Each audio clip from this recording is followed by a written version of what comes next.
अनुसूचित जाती आरक्षण वर्गीकरण झालंच पाहिजे. अनुसूचित जातीच्या आरक्षणाचे वर्गीकरण झालंच पाहिजे. भरांडे सर तुम आगे बढ़ो, हम तुम्हारे साथ हैं. भरांडे सर तुम आगे बढ़ो. हम तुम्हारे साथ हैं. लोक स्वराज्य आंदोलनाचा उद्या असो. लोक स्वराज्य आंदोलनाचा उद्या असो. आरक्षणाचं वर्गीकरण झालंच पाहिजे. आरक्षणाचं वर्गीकरण झालंच पाहिजे. आज 18 डिसेंबर 2025 आहे.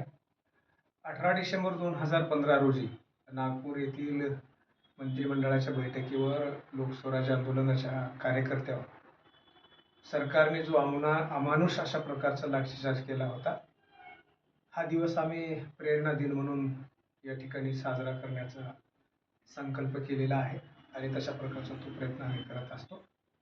आज नांदेड शहरातील सिडको एरियामध्ये माधव गायकवाड यांच्या घरी या ठिकाणी एक औपचारिक बैठक चर्चा करून पाठीमागं झालेल्या या आंदोलनातील प्रसंगाला उजाळा देण्याचं काम या ठिकाणी केलेलं आहे. लोहा येथे गेल्या महिन्यामध्ये राज्याच्या मुख्यमंत्र्यांनी अनुसूचित जाती आरक्षणाचं वर्गीकरण एका महिन्यात करू अशा प्रकारचं आश्वासन दिल्याच्या नंतर आम्ही आंदोलन थोडंसं थांबवलेलं आहे.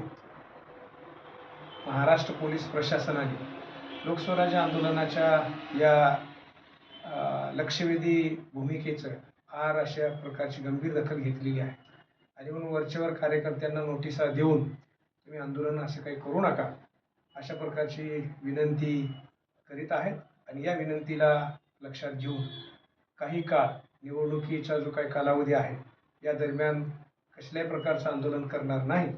परंतु निवडणुका संपल्याच्या नंतर राज्याला आंदोलन काय असतं, आरक्षणाच्या वर्गीकरणाचं गांभीर्य कशा पद्धतीने घ्यायला पाहिजे याची जाणीव निश्चितपणानं येणाऱ्या काळामध्ये लोकस्वराज्य आंदोलनाच्या वेगळ्या आंदोलनाची जी काही गरज आहे ती निश्चितपणानं आम्ही पूर्ण करू.